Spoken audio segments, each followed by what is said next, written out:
Hey guys, this is Jamal with Gospel Musicians, and we're coming at you. We are very excited about this new MKSensation Xtreme 2.0. I got to give you a little backdrop. I know you guys hate talking, but you got to get this backdrop. So I grew up quintessential gospel. It's in my blood. That's what I grew up. Quartets, choirs, the men's chorus, the women's chorus, Mother's Day. We had the how much you gave on that wooden plaque. We had the Martin Luther King fans. Like, that's how I grew up. We were in church all day. I played for the Case Western Reserve Gospel Choir, University Gospel Choir. Like, that's the roots and how deep it goes for me. So, and I'm not one to talk about other plugins and put my plugin against theirs and put my plugin and be like, look, compare. That's for y'all to do. What I want to tell you guys is that me being born and raised, bred into the gospel culture, is that when we, as gospel musicians, when we create a plugin, when we create something, I create something with the mindset of the gospel musician in mind. And what that means is that we don't create stuff like other people create. And so one guy may have his rock interpretation of this sound. Another guy may have this classical interpretation. My interpretation of this MKS-20, which is so embedded deeply in the gospel, is my interpretation of it. And I try to stay as true as possible to the original MKSensation, how we want to hear it as gospel musicians, okay? So my interpretation, I went through tons of versions. I scrapped versions. I said, this ain't it. This ain't it. It doesn't have the body. It doesn't have this. We as gospel musicians know it has to cut through the mix. It has to be dynamic. So when I play low, it's got to play high. The lows are a little higher than the normal MKS. The released is not the same as we wish we could take that release down on the MKS. So I know this stuff. I was born and bred. I have the ear, and now I have, being an electrical engineer, I have the technology and the science and the math behind how to convert what I hear in church to a real plugin.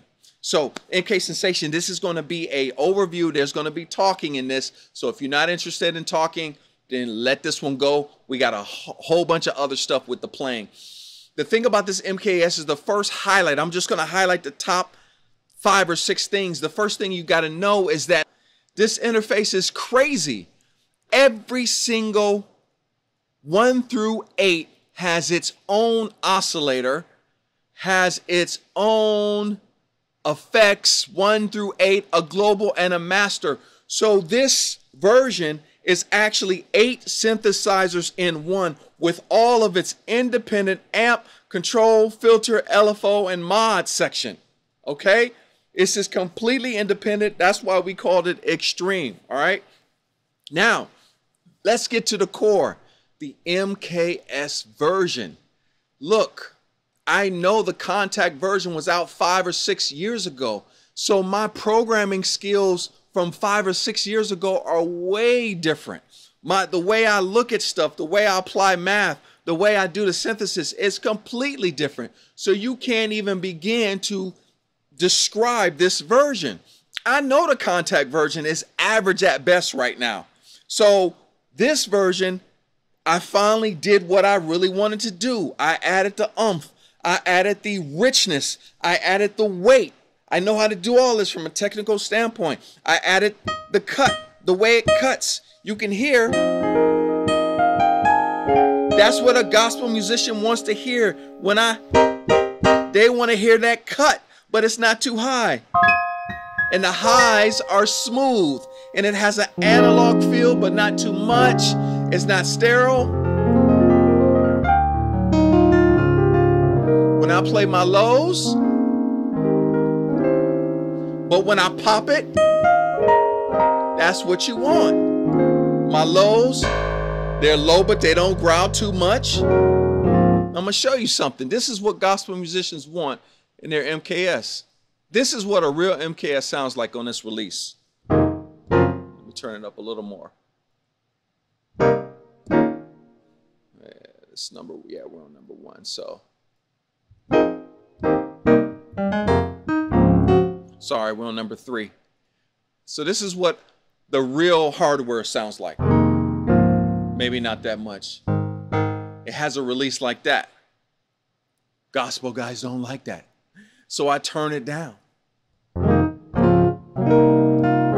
Just a little bit. You see what I mean? So when I made this plugin, I made it for my folks, my gospel folks. I didn't leave everybody else out because I got something in here for everybody. But at its core, the gospel people are the people that put me on the map and has provided everything for me and my family, and I appreciate that. So this is a quintessential, unapologetic, straight up gospel plugin. All right, so that's the kind of stuff I'm talking about, those little tiny details. I know the details and I know the math and the science and the synthesis behind it.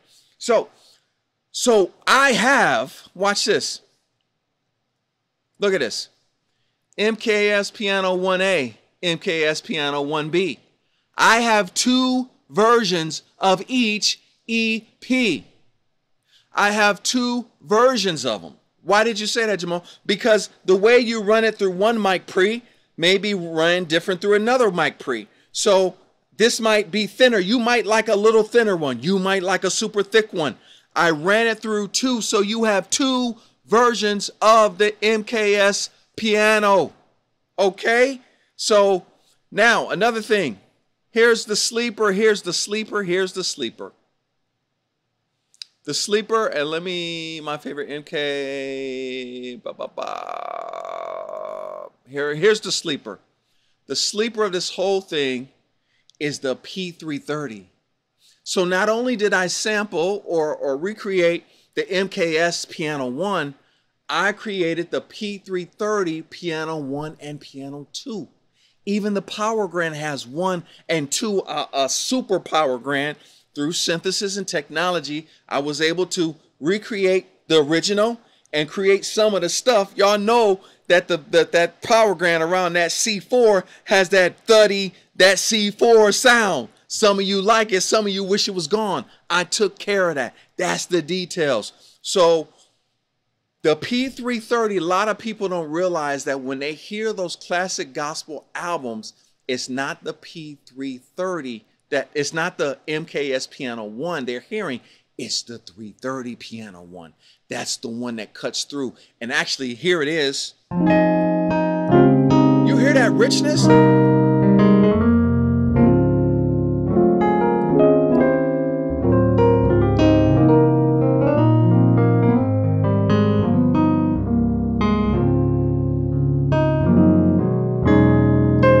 So that's the P30. And I have 2 versions of that. So let's go to oscillator 4. Here's P330 Piano 2. And here, oh, that's Piano 2. Here's Piano 1. It's a slight different timbre. So I not only, listen that deep chocolate.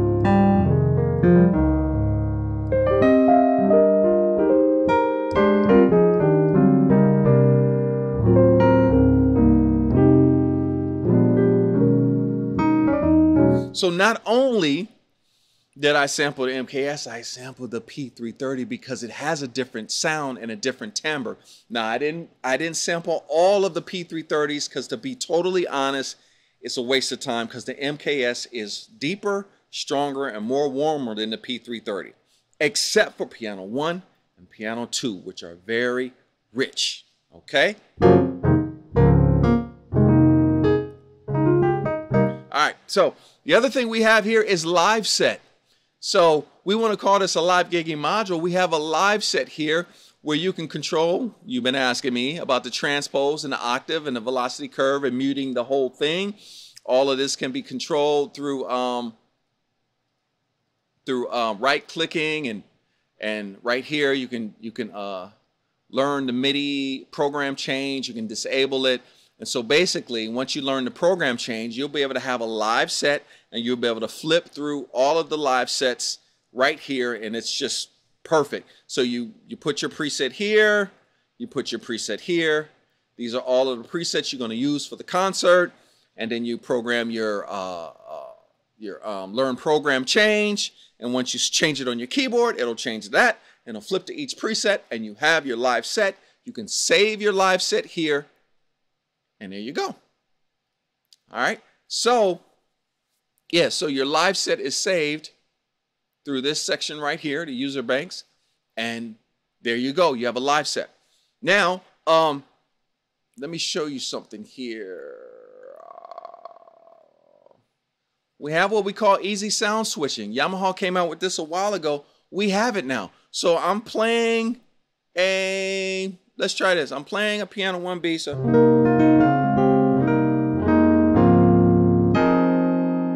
switch. No cutoffs.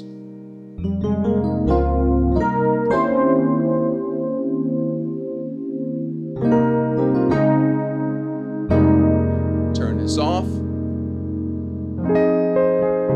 So I got the easy sound switching. So when you mute and solo everything, it's an easy transition. It detects your sustain pedal and it slides in there so it's seamless. All right.